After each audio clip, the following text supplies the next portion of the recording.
I think, Shivani, we all sense in the room at this moment what a special moment this is. A special moment during the third Asia Pacific conference that is taking place in India now. Intergovernmental. And what we also sense this morning is how important it is to come together, to speak together, and also to exchange the view on sensitivities together. Yes, it is essential. And I think just to be together in this room, people from both countries, listening to each other, being sensitive to what is being said, and carrying through in what is being done and what can be done is the magic of the moment. And now I'd like to take this opportunity to welcome the Chancellor. Wir begrüßen Sie sehr herzlich, Herr Bundeskanzler Scholz. Wir freuen uns sehr, dass Sie nach Neu-Delhi gekommen sind. Danke.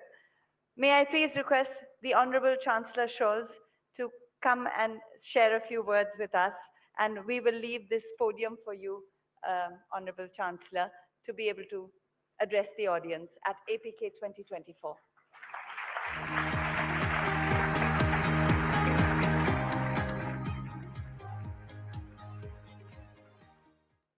Prime Minister Modi, Ministers, Mr. Bush, distinguished friends and guests of the Asia Pacific Conference of German Business. A few days ago, economists Darren Acemoglu, Simon Johnson, and James Robinson were awarded the so-called Nobel Prize in Economic Sciences. They received this prestigious accolade for their work on how democracies and democratic institutions spurs prosperity and economic growth. I think it's important that they all worked on this and wrote a lot of letters and text on this question. And Simon Johnson added in a recent interview that true, genuine, inclusive democracy matters very clearly when it comes to economic success. The organizers of this year's Asia Pacific Conference of German Business probably didn't foresee the decisions by the Royal Swedish Academy. But by inviting us to India, you had the right instinct. Today, we are meeting in the world's biggest democracy, the fastest growing major economy in the world with the most rapidly expanding renewable energy sector of any major economy. A country at the heart of the world's most dynamic region, the Asia Pacific. In a nutshell, the Asia Pacific Conference has come to the right place at the right time. Prime Minister Modi, thank you very much for your kind hospitality, and thanks also to our co-hosts Robert Habeck and Roland Busch, and of course to you, Minister Goyal, for organizing this conference.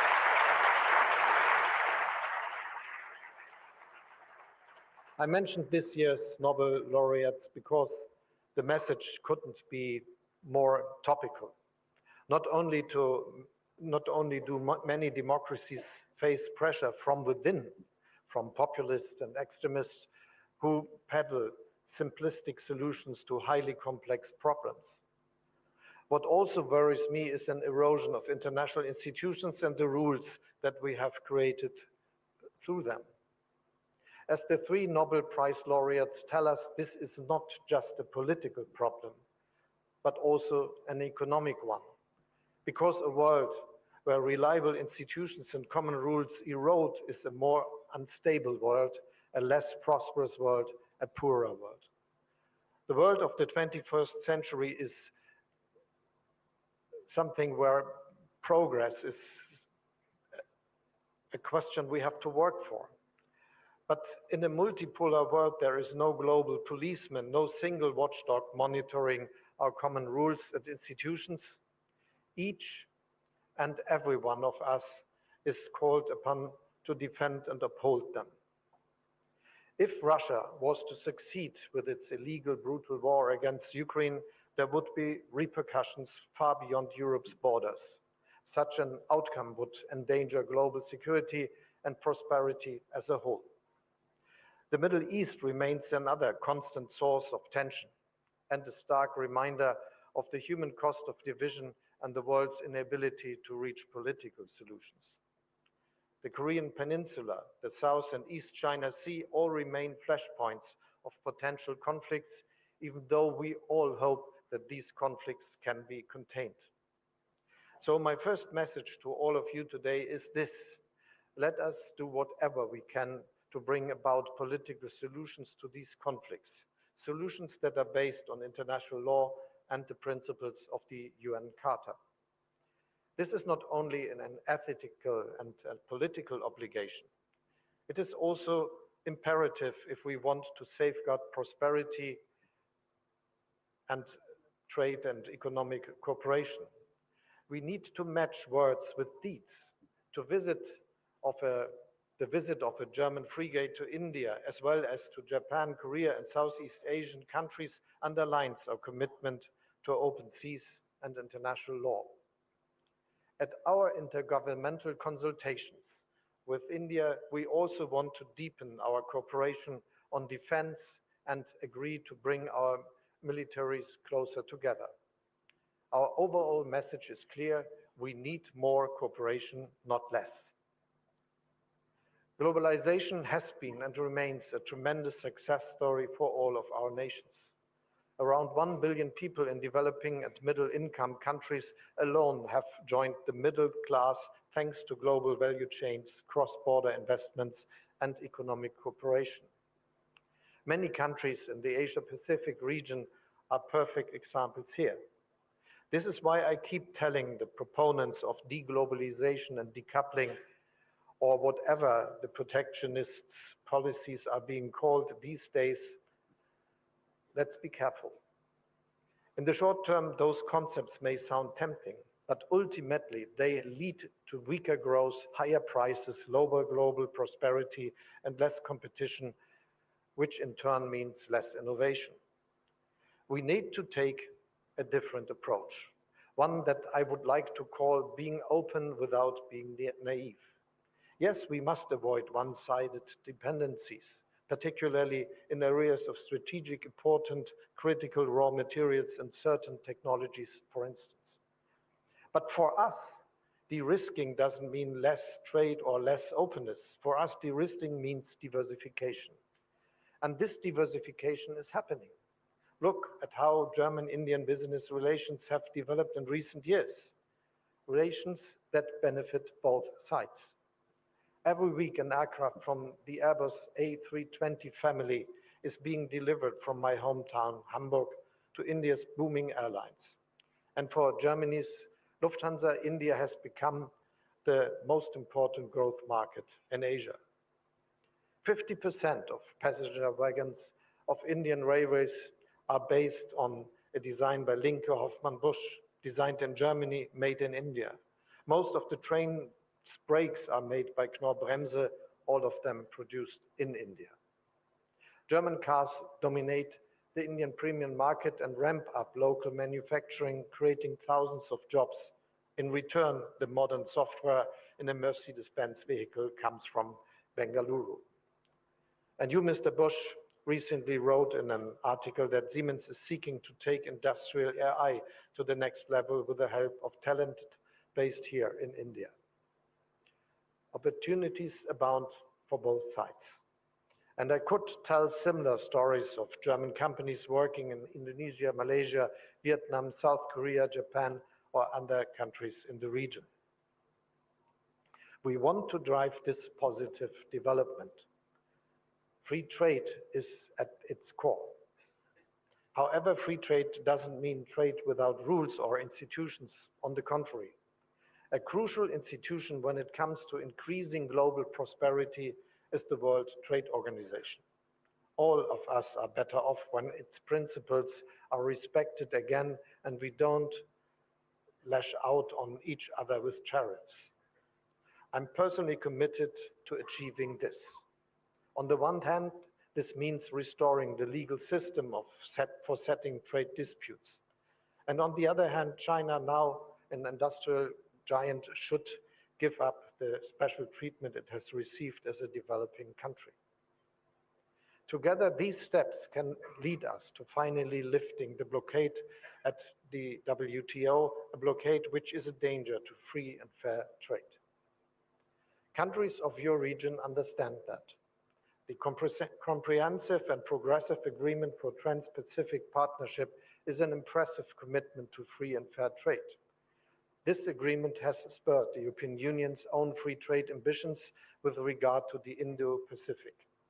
Our existing agreements with Japan, South Korea, Vietnam, Singapore, and New Zealand are a testimony to this. But we need to be more ambitious. We very much welcome the European Commission's finally resuming free trade negotiations with the Philippines and Thailand, and it is working towards resuming talks with Malaysia. We want to see the ongoing negotiations between the EU and Indonesia finalized and the negotiations between the EU and Australia resumed as soon as possible. And of course, we want a free trade agreement between the EU and India. My government is pushing for swift progress and rapid conclusions, and I'm sure that if we work on together on this, Prime Minister, this could happen in months rather than years.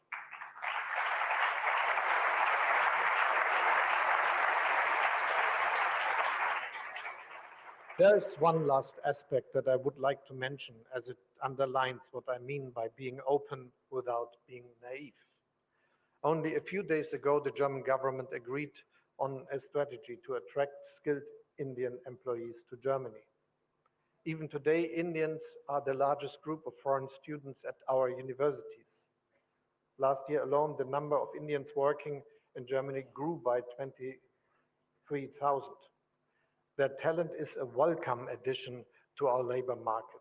And let me add, we don't just welcome talent from India to work in Germany, but from all of your countries.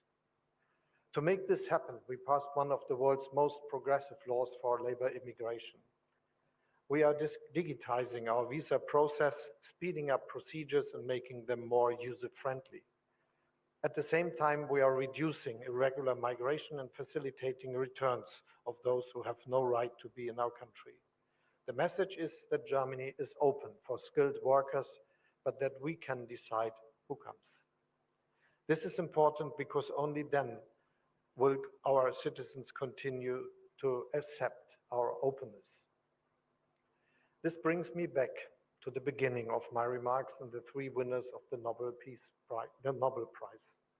One of the key lessons of their work is that open societies are more likely to prosper.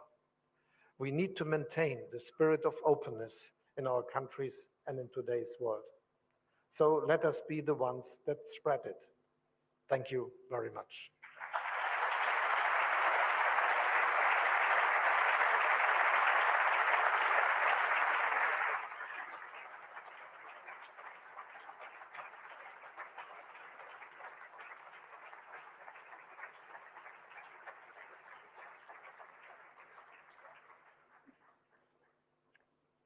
Thank you to our German Chancellor, Olaf Scholz. Vielen Dank, Herr Bundeskanzler. We need more cooperation, not less. And now we are all excited when we will hear more about a potential free trade agreement. And I'm sure we will spend some time today speaking about this issue and also tomorrow. India is on a geopolitical center stage. Its strategic value for the West is increasing. It is now my great honor to invite the Prime Minister of India, Narendra Modi, on stage. We are delighted and grateful to have you here.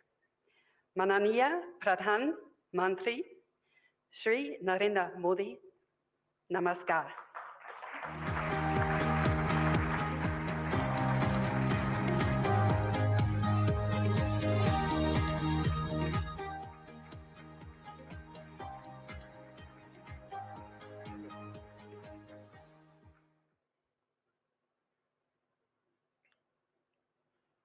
Excellency, Chancellor Scholz,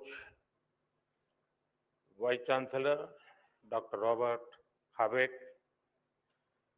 Bharat सरकार के मंत्रीगण,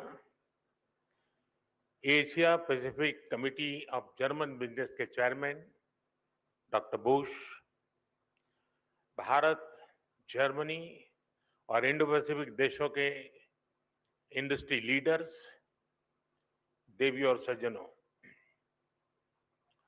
नमस्कार, गुटन टाग।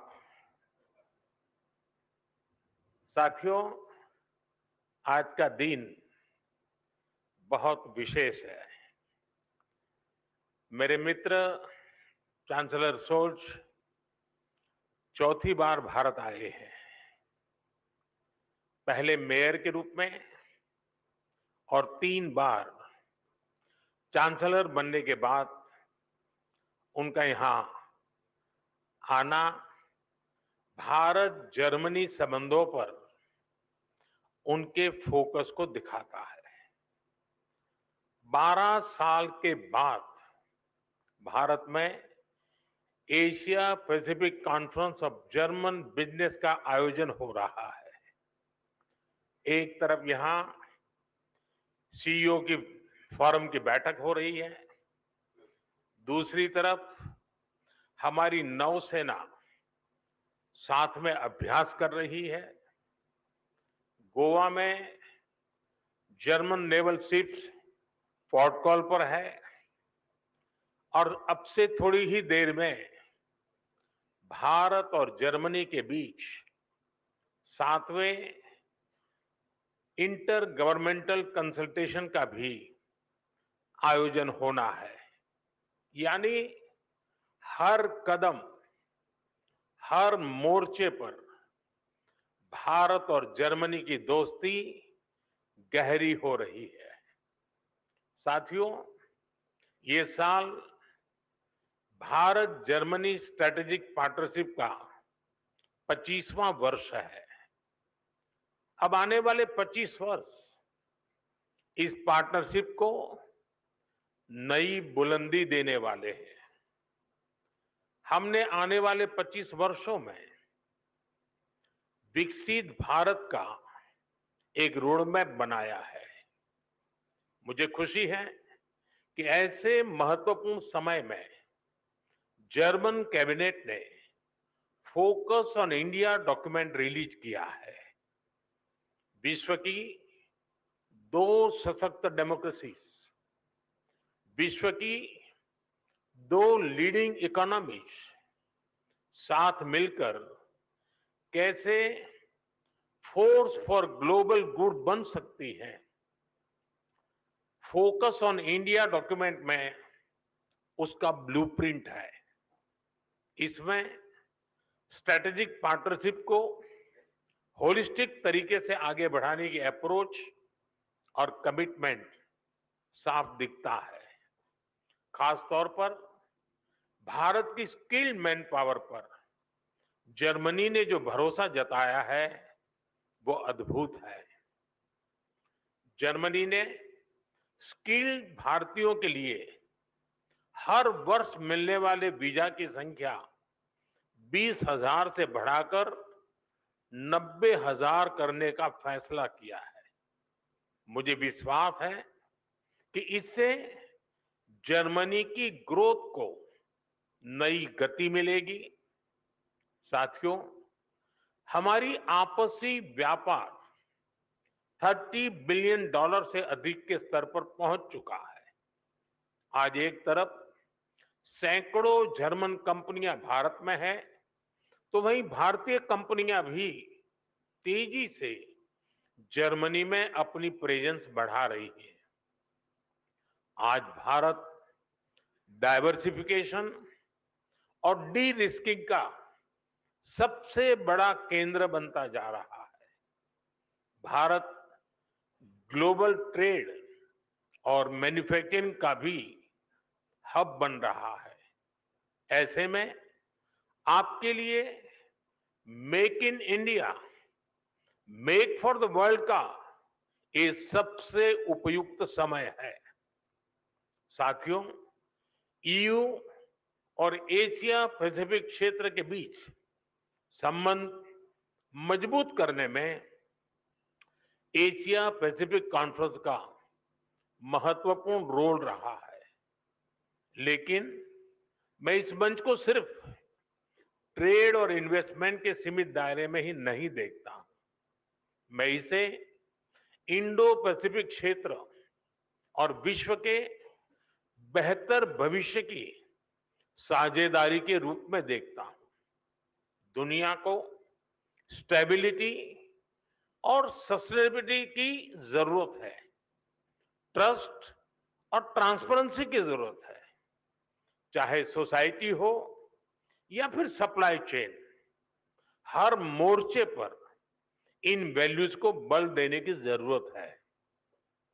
इनके बिना कोई भी देश, कोई भी रीजन अपने बेहतर फ्यूचर की कल्पना नहीं कर सकता। इंडो पैसिफिक रीजन तो दुनिया के फ्यूचर के लिए बहुत जरूरी है।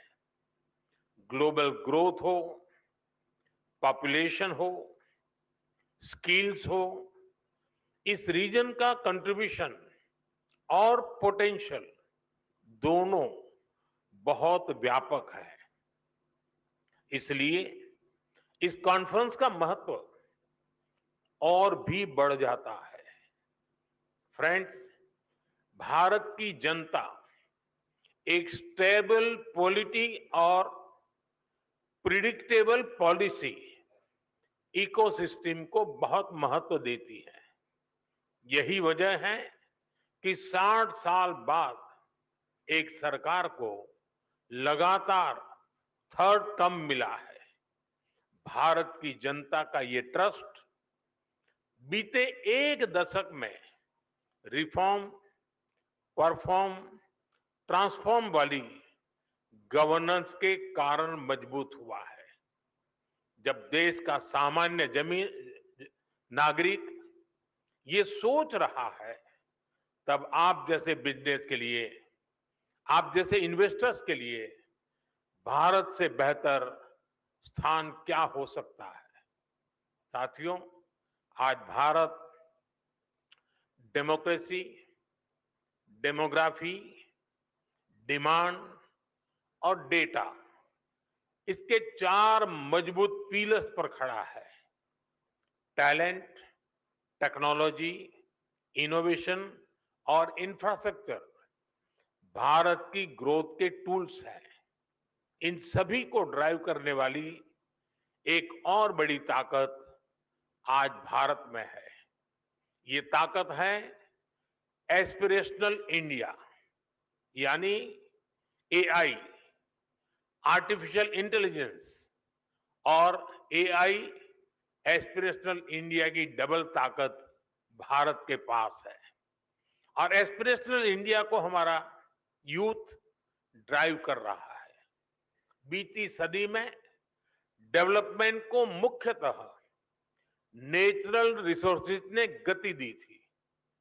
21st सेंचुरी को ह्यूमन रिसोर्स और ह्यूमन इनोवेशंस गति देने वाले हैं। इसलिए भारत अपने यूथ की स्किल्स और टेक्नोलॉजी के डेमोक्रेटाइजेशन पर बहुत फोकस कर रहा है। साथियों, भारत भविष्य की दुनिया की जरूरतों के लिए आज काम कर रहा है। हमारा मिशन एआई हो, हमारा सेमीकंडक्टर मिशन हो, मिशन क्वांटम हो, मिशन ग्रीन हाइड्रोजन हो, स्पेस टेक्नोलॉजी से जुड़े मिशन हो, डिजिटल इंडिया का मिशन हो, इन सभी का लक्ष्य दुनिया के लिए बेहतरीन और विश्वसनीय समाधान देना है। आप सभी साथियों के लिए इन क्षेत्रों में इन्वेस्टमेंट्स और कोलैबोरेशंस की अनेक संभावनाएं हैं। साथियों, भारत हर इनोवेशन को एक शानदार प्लेटफॉर्म और बेहतरीन इंफ्रास्ट्रक्चर देने के लिए कमिटेड है। हमारा डिजिटल पब्लिक इंफ्रास्ट्रक्चर, नए स्टार्टअप्स और इंडस्ट्री 4.0 के लिए अनंत संभावनाओं के द्वार खोल रहा है। आज भारत अपने फिजिकल इंफ्रास्ट्रक्चर को पूरी तरह से ट्रांसफॉर्म करने में जुटा है। रेल, रोड, एयरपोर्ट और पोर्ट में रिकॉर्ड इन्वेस्टमेंट किया जा रहा है। इसमें जर्मन और इंडो पैसिफिक रीजन की कंपनियों के लिए अनेक संभावनाएं हैं। मुझे खुशी है कि रिन्यूएबल एनर्जी को लेकर भारत और जर्मनी मिलकर काम कर रहे हैं। पिछले महीने ही गुजरात में जर्मनी के साथ मिलकर चौथा global renewable energy investors meet आयोजित किया गया है। ग्लोबल लेवल पर रिन्यूएबल एनर्जी में निवेश के लिए भारत जर्मनी प्लेटफॉर्म भी लॉन्च किया गया है। मुझे उम्मीद है कि ग्रीन हाइड्रोजन इकोसिस्टम की जो संभावनाएं भारत ने बनाई है, उसका फायदा भी आप जरूर उठाएंगे।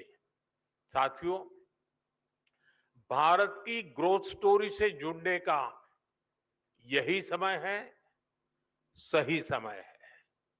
जब भारत का डायनेमिज्म और जर्मनी का प्रिसिशन मिलता है, जब जर्मनी की इंजीनियरिंग और भारत का इनोवेशन मिलता है, जब जर्मनी की टेक्नोलॉजी और भारत का टैलेंट मिलता है, तब इंडो पैसिफिक के साथ साथ पूरी दुनिया का बेहतर भविष्य तय होता है। साथियों, आप बिजनेस वर्ल्ड से जुड़े हैं। आपका तो मंत्र होता है, when we meet we mean business. लेकिन भारत आना सिर्फ बिजनेस ही नहीं होता। भारत के कल्चर, कुजीन और शॉपिंग को आपने समय नहीं दिया तो आप बहुत कुछ मिस करेंगे। मैं आपको विश्वास दिलाता हूं, you will be happy and back home your family will be happier. ये कॉन्फ्रेंस और भारत में आपका स्टे दोनों मंगल हो, इसी कामना के साथ आप सभी का बहुत बहुत धन्यवाद। Thank you.